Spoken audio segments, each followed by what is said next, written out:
Soma Jyoti Gamaya Pratyo Amritam Gamaya.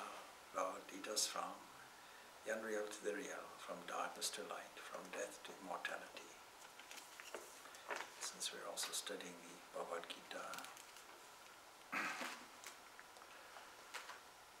those who know this can say it with me. Om Vasudeva Sutam Devam Kamsa Chanara Mardhanam Devaki Paramanandam Krishnam Vande Jagadguru. So we salute the Lord Krishna, expounding this teaching then in the Gita, son of Vasudeva, the all-pervading Lord, destroyer of Kamsa and Chanara, lust and greed, jealousy, pride, etc. Supreme delight of Devaki, the Lord himself and the Guru of the entire universe. So traditionally we begin with questions. Yes? Question. Is there a limit to how much ignorance, avidya, can assault planet Earth without divine intervention at some stage to save the day? Or can this Earth simply drown in ignorance and degenerate to destruction? Well, this is very relevant actually to our topic, which is the 9th chapter of the Bhagavad Gita. So we'll interweave the answer with that. So Sri Krishna, what does he say? Yada yada hi dharmasya, begins from age to age. See, from age to age, the cosmic balancing power comes like a huge wave in the language of Swami Vivekananda, and it lasts, makes its impact for several thousand years. So some people consider that there's an incarnation of this age, which we don't stress. Incarnation for the modern age, but in terms of this Srimad Bhagavad Gita, it's very clear that Krishna is here as this cosmic balancing power, what we call avatar. That is some entity that descends, as it were. If we can view a kind of hierarchy of beings, and we see that at the top is Brahma. This is a common phrase. When you describe the whole of existence, it's from Brahma to a clump of grass. That's how it's normally described. What is Brahma? Brahma is the same thing as cosmic mind. So, not to be confused with Brahman, which is the supreme principle. So Brahma is the creative capacity or a cosmic mind that intervenes, as it were, from age to age and does not allow an endless limit to the effects of man's ignorance, avidya. It seems that there's no end to man's ignorance, of course, but where do we begin? We begin with this small unit called myself. That's where you'll find the maximum ignorance, in the local area, which we seemingly call I. And as long as we identify with some kind of limited field, a kind of combat zone, comprising principally of a body and an area called a mind, and register it erroneously as my mind, and then make a kind of strategy against all the other things that seem to be against you. As long as we do that, this is technically called ignorance, because it's not the truth. It is a truth of a kind, of course. It's a relative truth. But the absolute truth is not like that. Underneath it is not like that. So this world is a mystery. It didn't used to be viewed in this way. It used to be that everything was fully explained. I think it was Lord Kelvin who declared that we know everything now. We just have to, dot a few I's and cross a few T's. And then came a huge revolution in physics from 1905, culminating in revolutions in the 1920s that turned physics around, not just a little bit, but 360 degrees change. The 360-degree change was a revolutionary movement in the way we evaluate the universe. So the universe itself is a mystery. What to say of the deepest mystery of all, that is this, behind this apparent self, which comprises, as we think, a unit, but can be separated into a body and mind, with various parts. We can hardly think of that supreme being or supreme principle that religion calls God, because it's beyond the range of thought. And so how to bring it within our scope? We require this cosmic balancing power to come from age to age and intervene. And its effect lasts for thousands of years. Whether it's a person, whether it's a set of ideals, whether it's some unknown movement, we can see the effect. One effect we call Christianity. For over 2,000 years, it's there. We can debate all kinds of things. We leave that to the scholars. One thing we know, Jesus existed, he was born, at least, and was baptized and died. Beyond that, we don't know anything. So Vivekananda once asked this question to his guru, Sri Ramakrishna. See, what if Krishna never existed or Ram never existed? Ramakrishna's reply was, something must have existed. Something to last 5,000 years, 7,000 years, 2,000 years. We are quite confident that Buddha existed, quite confident Muhammad existed.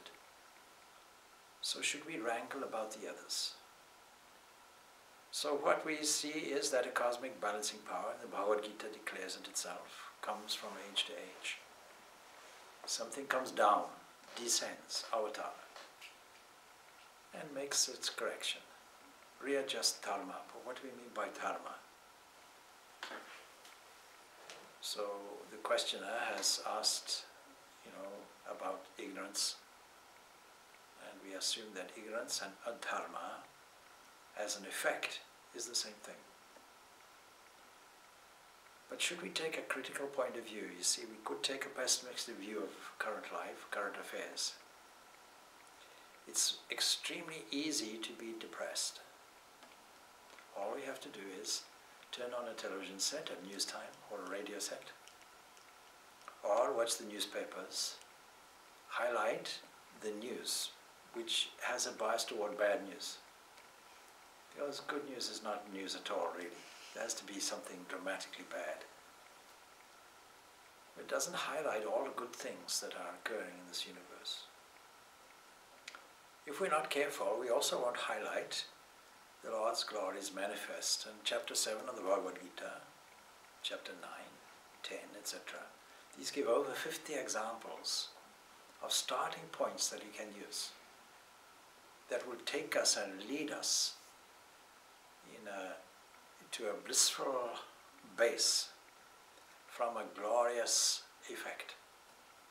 The sun is a glorious effect. We need not look at it as the product of hydrogen fusing of hydrogen's nuclear reaction to go into helium and so on. Of course we could view that, and that's a marvel in itself, and a mystery in itself too. But how this universe organizes itself, and on such a vast scale, has now become an increasing mystery. So the current idea in modern science about the universe is, and what we know about it is, that about 96% of what is there is missing. We only know at best about 4%. Much of it is dust, and we are inferring it. So we used to be confident about things. Now it's shaky. If we don't know this manifestation that we call the universe, how so? How much more the manifester? And so it is necessary to see God or this cosmic balancing power in a certain light. For that reason, in connection with chapter 9, I wanted to highlight a chapter from Bhakti Yoga, a series of lectures on devotion.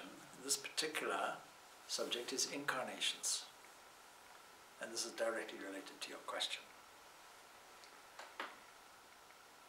So he says, he starts off in a very beautiful, dramatic way. Swami Vivekananda was such an excellent speaker.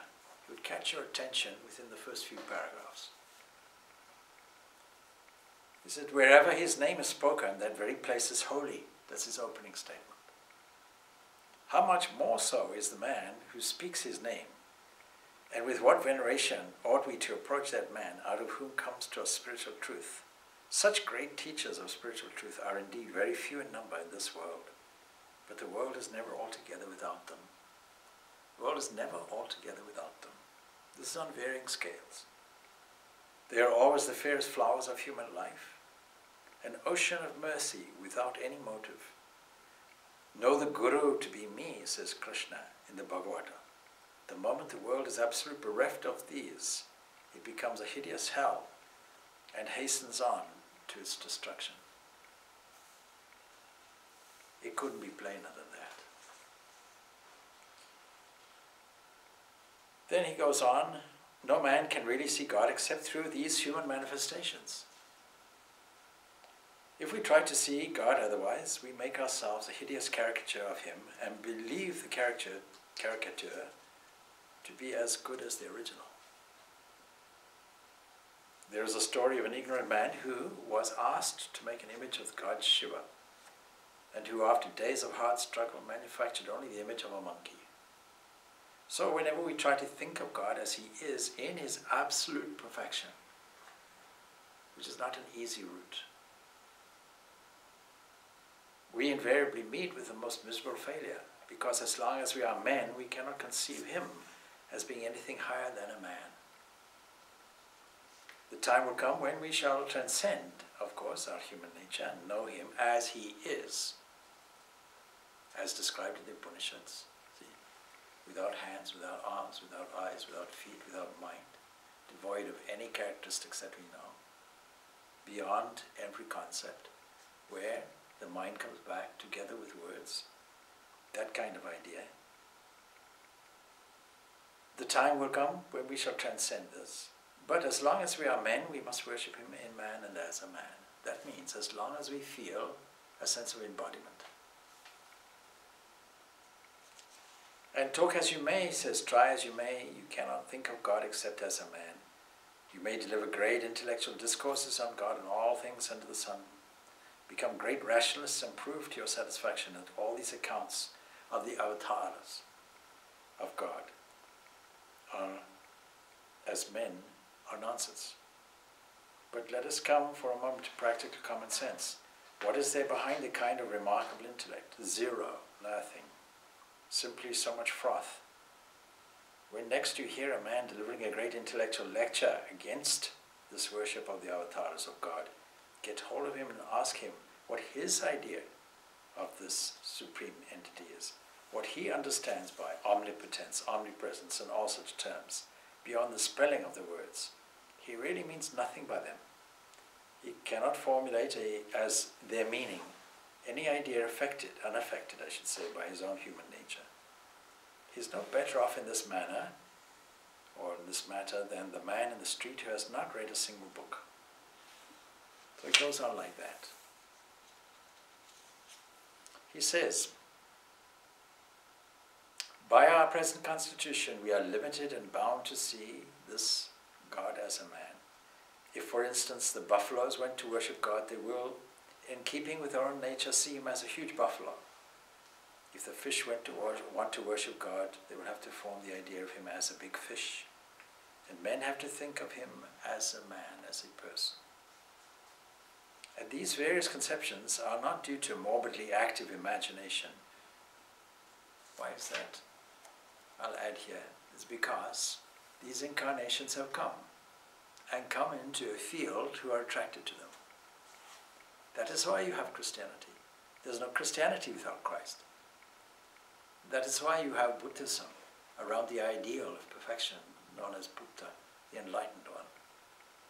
That is why you have Krishna, who represents an ideal on so many different levels through the works of the Bhagavatam And through this teaching of the Bhagavad Gita, we see different aspects of this Krishna.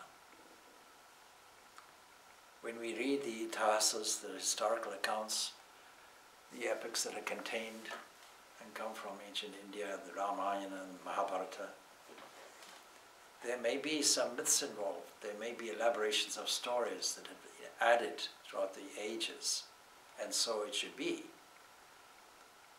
But the core of it is historical. And this is why it is called as it's called. And look at the great, great characters within that. Look at the great, great personalities in these epics. We can select any one at random and try to live up to their ideal. We'd be hard-pressed to do so.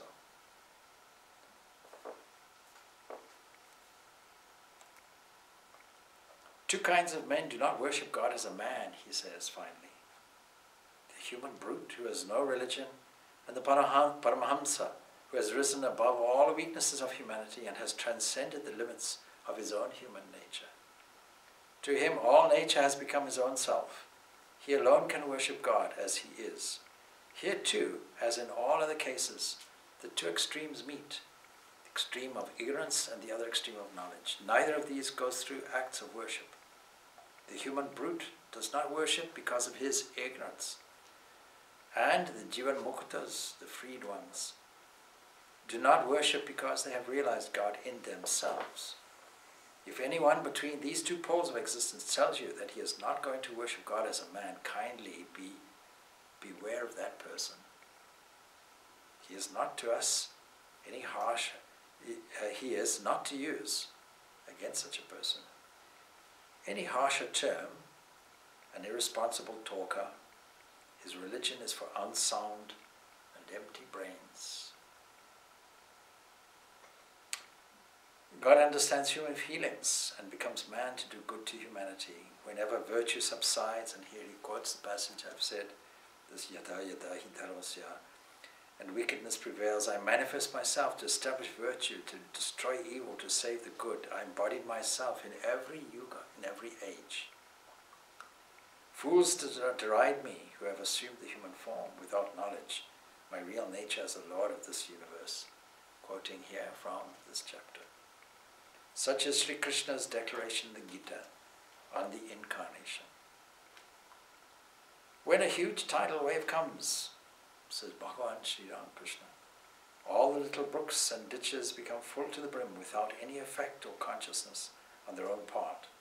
So when an incarnation comes, a tidal wave of spirituality breaks upon the world and people feel spirituality in the very air.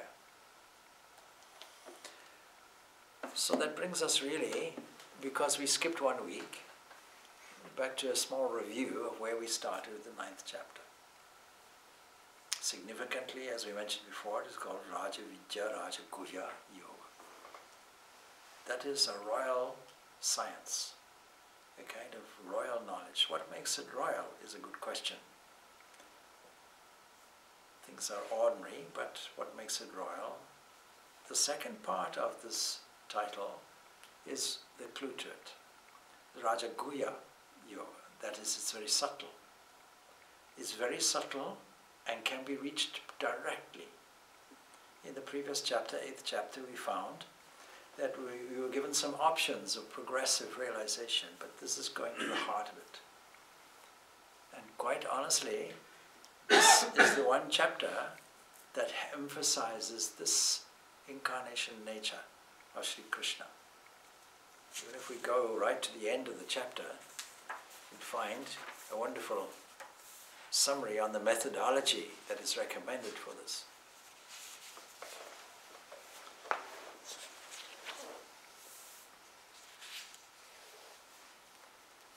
See, Manmana bhava mad bhakto madhyaji mam namaskuru. Fix your mind on me, to be devoted to me, sacrifice unto me, bow down to me, having thus made yourself steadfast in me, taking me as the supreme goal, you will come to me. What does this mean? This is Sri Krishna identifying himself with the Supreme. And that is the core of this chapter, in terms of what is this easy route? Why should we pick up this word easy?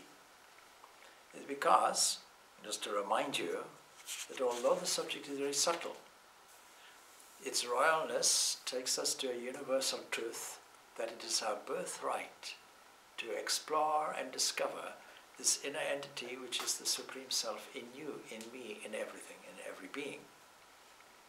Because we have the exploratory capacity within a human being to discover this entity, then it is primarily to be discovered in you. The sovereign science, the sovereign secret, the supreme purifier, that is this Brahmajnana, is the one that purifies the mind. And so this is the easy way. What is so easy about it? Some people say, spiritual life is so hard and difficult. We hear that you have to do tremendous tapasya. I was reading the life of a great saintly man. He said he never went off to the Himalayas to do hard tapasya. He never found the need to go into solitude and you know, there's the Christian tradition. You won't only retire to your monastic cell or cell in the convent, but you'll make a cord of whips and lash the body. Or the common thing in the Middle Ages in Christianity was to wear a hair shirt. See? If you wondered why a person looks irritated all the time, it's because he's uncomfortable wearing the hair shirt. And in those days, of course, the lice crawled everywhere. A lice-infested undershirt, imagine, made something like from coil matting, that kind of thing. And for what? To punish the body? You could say that if you believe in that, so be it. But it's there really as some kind of way of controlling the body, controlling the senses. There are other ways, better ways, more convenient ways, based on common sense. Earlier today we were talking about health and diet and so on. And those people who absent-mindedly just take their hand and reach for some snack thing during the day has become a habit. What they may discover is when they are psychologically under pressure, the hand reaches for a compensatory snack, something to eat, something small, and they do it so unconsciously, they have no idea about it. So the first thing is you have to notice something. That is the greatest tapasya, the capacity to notice what is happening in the mental field first, and then to exercise a control in it, based on the fact that you are not inside the field, you are outside observing it, number one. And number two, you have an advantage of a flow, a sequence of time, a sequence of moments that come, and they are left free. There's nothing predetermined in them. You yourself can put whatever you like in that. A kind of blank check that you can fill out. But what will you fill out? Most people don't bother. They just let it come and go. As a result, it gets filled with all kinds of useless things. And then if you put something in deliberately, that is something that is there entertaining the unconscious thoughts, which are inherently pessimistic and negative, then your blank check was filled in with something that is predictively against you. Because every thought will have its immediate impact on you, like throwing a rock into a pond. The ripples will start going out. The first ripples will be around the area where the stone was thrown. And eventually it will go out, and because of a limitation, it will come back in again. This holistic approach, in terms of thinking, means that every thought has its universal impact on every scene that you encounter. Your world is what you're constantly created by your own thinking, and thought is a suction. So whatever you think will come to you.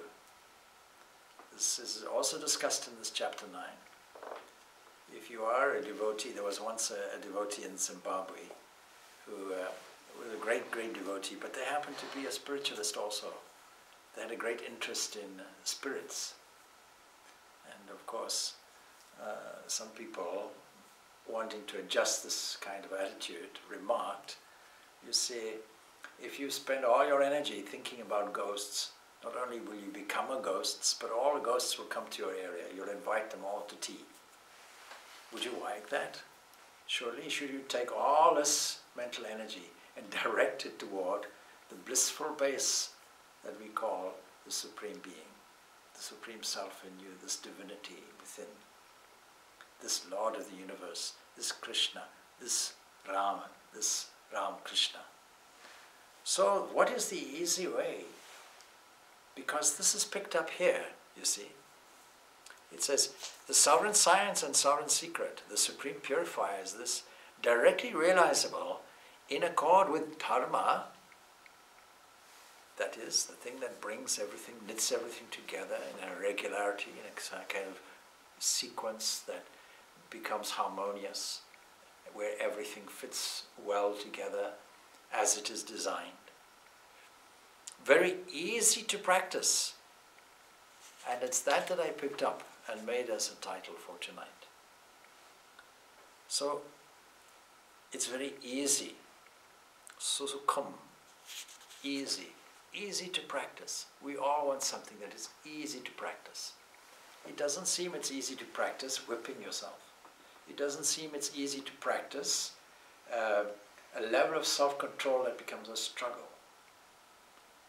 Letting go is much easier, but it depends. If you're holding on to something, it's not so easy. And so for the next, what's stopping it is very significant. Because it says that ashrata dhanaha, people devoid or without faith, purushaha, people who are devoid of shraddha, devoid of faith, for this dharma, this teaching, do not attain me. So what makes it uneasy if you don't have faith? Now faith is a curious term, because you have a whole range. There can be on the one side blind faith, which is really tamasic, that will lead you only, that will only immerse you in darkness. In Swami Vivekananda commenting really on religion and science, we say that this doctrines, be it from a scientific point of view or a religious point of view, stifles free inquiry. So we have this blind faith on this one side. That's not what we mean in this case. And there are alternative words that we can use in English. We can use faith, belief, trust. Trust is the nearest, really. We should be trusting. Trusting in what? Trusting in a fact that at your root, at your very base, is this glorious, immeasurable, infinite entity, this divine Supreme Self, sitting there, waiting discovery, as it were. And then faith in your capacity to discover that, your potential to do that. See how Swami Vivekananda puts it so easily and beautifully. Each soul is potentially divine. The goal is to manifest that from within. A kind of flow is there. So students at the moment are a little worried because they're all sitting for exams during this week, I think. So there's a natural nervousness because modern life in European countries, Ireland in particular, has become so competitive. There's an expectation that children should meet all the requirements and hopes of their parents. And so on the positive side, a child, by the time they get to the high school, takes on more of a responsibility for themselves.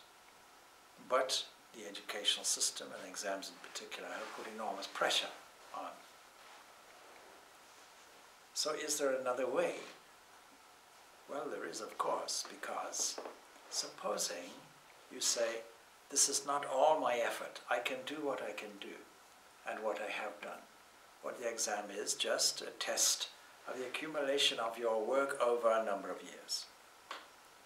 And you may have to tweak up the memory expression of it or do a little practice, fine.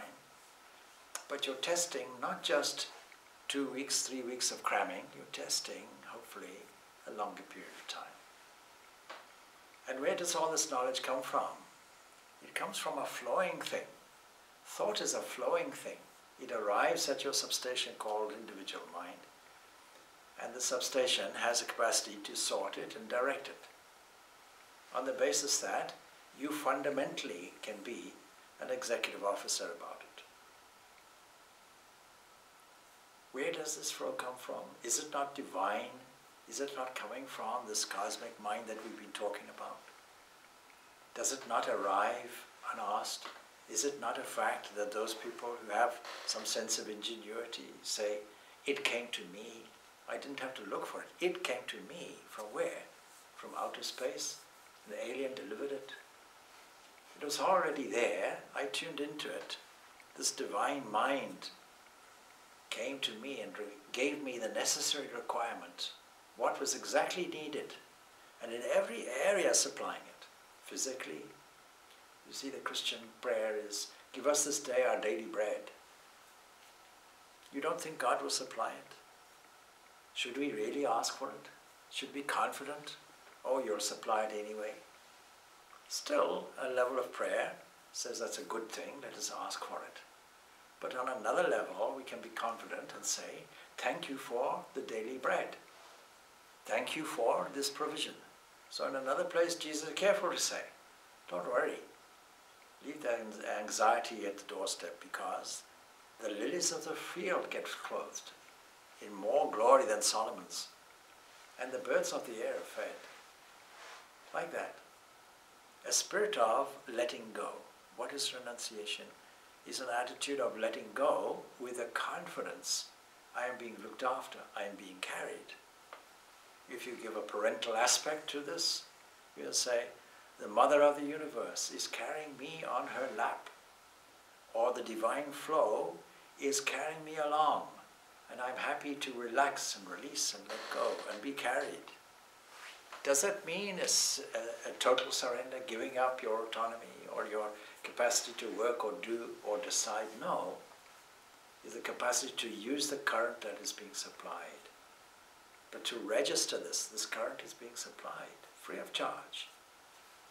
A divine current of love and supreme consciousness is being supplied to me endlessly. And it comes as time. It comes through the medium of time. It comes in convenient quanta, convenient packages, so that I can use it and direct it nicely. Should we not at least have some element of thankfulness? And if we take up an easy practice, not so long ago we were celebrating the birth of Chaitanya Mahaprabhu, whose simple remedy, he being an intellectual anyway, but simple remedy that every man, woman and child can use, just lovingly repeat God's name with a non-demanding love, sing and dance, enjoy the party of bliss that is there. That's all your tapasya is that you have to do, because it's easy and convenient. Fill up the mind with God. That will displace all the other things. This is an easy way. And so, this way, which is not to do with trying to worship the abstract, the absolute, the formless, that kind of thing in many places, and it culminates, the teaching culminates in chapter 12, and says it so directly, that both of these ways are good. The imperishable, worshipping the imperishable, that is wonderful. But worshipping me, that's also a good path, but it's the better path. Why? Because it's the easiest path. It's the less obstructed path. It's the path that has a flow to it. It's the path that has a sweetness to it, that kind of thing. So for those who have that kind of temperament and want an easy route, this is what is being recommended. And the key lies in this question of this avatar. He makes no bones about it. Krishna is speaking as the Supreme Being. So, easy to practice, and also, of course, akshara, imperishable. What's in the way, as mentioned, those devoid of faith. And another way, how do you know how much faith is there, how much of the shraddha is there, and those devoid of it? It's commensurate with your faith in this material existence. the faith in I am the body and the mind complex, and this world is the real world, and I have to deal with it in a real way, is necessary for practical purposes. But from time to time we need to revalue it and get to the truth and make that more the common thinking. And we do that by simply channeling all these emotions and feelings Godwards. That's the idea about it. There's a wonderful book here, Talks on the Gita, by Vinoba Bhava, who was a friend and compatriot really of Mahatma Gandhi during the freedom movement in India. So in his prison, he is giving a series of talks on this Gita to uplift people's spirits. It becomes inspiring for them. Going back to your original roots and discovering also that when we talk of an easy route, the Bhagavad Gita itself is an easy route. Because prior to that, what would we have? We had teachings that were reserved for specialist people, not for every man, woman and child, not for the common person. It was Sri Shankaracharya who made it available actually through his commentaries to the common man. But here we have the whole distilled essence of the Upanishads, so that it is available for everybody. A bouquet of flowers, a condensation of this truth, described as Krishna, you see, extracting the milk of this truth from the cows in the Upanishads and giving it for us to drink is how it's described. Making it easy for us. So these avatars come to make things easy for us. And surely we should take advantage of it, if we know about it. If we know about it, why not take advantage of it? Anyway, in talking about this very chapter, chapter 9, he makes this comment. He says, the most charming part of Krishna's life is his childhood. It is Bala Krishna, the young Krishna, that we cherish in our hearts and worship. He goes out with other cowherd boys, grazing cattle. He eats and laughs and plays with them. When they set out to worship Indra, he told them, who has seen Indra? Who has helped us? But this Govardhan hill stands here before our eyes. Our cattle graze on its slopes. Streams flow from it. Let us therefore worship it. You're highlighting, look, here's God's glory expressed like this. You think you're worshipping the hill and put it in a fun way like that. But are you not worshipping the one behind it? The player behind the play, the creator behind the creation, the dancer behind the dance, the musician that is behind the cosmic notes, the poet that is behind the poetry we call the universe. Our cattle graze on its slopes, and to his cowherd companions, to the gopis with whom he laughed and talked, to the cows and calves he rejoiced in, to them all he opened the door of moksha, freedom, just through this attitude. The Supreme Lord Krishna has shown us in experience this easy way. He moved with cows and calves in his childhood, with horses when he grew up. On hearing music of his flute, the cows went into ecstasy. The horses thrilled to the touch of his hand as he stroked them. The cows and calves, the chariot horses, were filled with Krishna.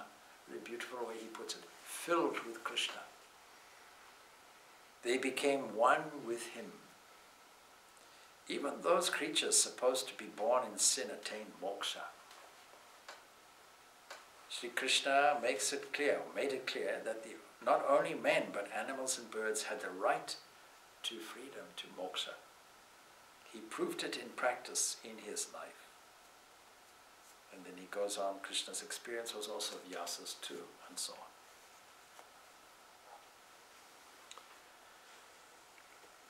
So how we make things easy for us is a kind of let-go attitude, but is it easy? I often do an exercise with people. I get them to hold an object, a pen. I've probably done it with some of you. And I say, okay, now, think of this as all your obstacles and difficulties and troubles and struggles. All right, now close your eyes. Now just let it go. You just let it go. It's amazing how many people cannot let it go. Just hold on to this little thing. See? And you'll find it in possessions and so on. You'll find it particularly when you move house. All kinds of unwanted things are there. You might even dig up an old school friend somewhere. So there was one course we had, an Enneagram course, and a particular person who remains unnamed, although they know who they are. I don't suppose they'll mind us telling this. And he said, okay, so now you stand there and fall back and we'll catch you. We means myself and a number of others standing in a T posture. You know, for self-defense, you put one forward and stabilize yourself with the other one. And to the person's credit, they were able just to let go and fall back, and we all caught him. So this is an example of Shraddha, faith. No doubt whatsoever that you have the capacity to discover your own divinity, and that all the forces that are provided are divine forces in your favor, even the so-called problems. See how this Bhagavad Gita started off with depression and despondency. It's still called a yoga. It's still useful. We learn more from pain and difficulties than from all the upbeat pleasures and optimistic moments of life. So we value that. It's not against us. There's nothing that is against us. Everything is supplied freely as a kind of flow, and that makes it easy for us. So this easiness is there, even in just practicing, repeating God's name, that easiness is there, and you can imagine it, how easy it is to make a progressive gradient. If you're a clever engineer and you want to get to the top of a mountain, you won't go and make a very steep gradient all of a sudden. You'll make an easy, smooth journey starting off, and gradually, before you know it, you hardly know that you're ascending anywhere. Same too with organizations, I should mention, by the by. I have a particular experience with accountants. And you see, at the end of the year, it's a good example, accountants will wait for the end of the year and put all their tax returns in and burn the midnight oil and create enormous stress and do things not well. The power of unrealistically imposed deadlines is a tremendous recipe for anxiety and also for inaccuracy. It's much better to stage by stage plan it and progressively do it bit by bit in manageable stages, and then the end is easy, that kind of thing. So there is great merit in making things as easy as possible, and in spiritual life particularly, where it is very subtle. Don't forget, it's a royal secret also, which means it's sacred and subtle. Not easy to detect. This world is much easier to detect. But even when we look at this world closely, we find it becomes a mystery, with 96%, according to modern cosmology, missing. Whether it's missing or not, we don't know. I personally doubt it, but then, and we finish off with this one, Maya tatam idam sarvam jagat avyakta murtina matstani sarva bhutani nachaham tisra avastitaha. All this whole universe is pervaded Maya by me in my unmanifested form. Unmanifested form means beyond detection, beyond the senses, pure consciousness. All beings exist in me, but I do not abide in them. We bear in mind, going back to the 7th chapter, we heard how all these things were strung on me like pearls on a necklace, something like that, you see. So there are some various statements that are coming that are a prime example of the relativity of perception. Stand here, it looks like this. Stand there, it looks like that.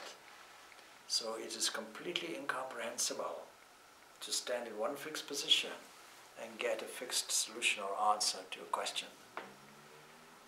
So all beings exist in me, I do not abide in them like a material object, you see.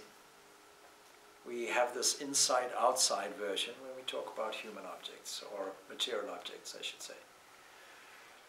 So it's either inside or outside. No, it's not like that. All beings exist in me, just as all these bodies exist in the air, or all these things exist in a field, an electromagnetic field, which is around us, but we can't actually detect it. But I do not abide in them, that is, I'm not imprisoned in them. I'm not captivated like in them in a material way. Just as waves take their origin from the sea and sport on it. Beings from, again, the classical description is from Brahma to a clump of grass. Take their origin from one thing. So their origin is in that supreme principle called Brahman, and they rest on him, just as waves rest on the ocean.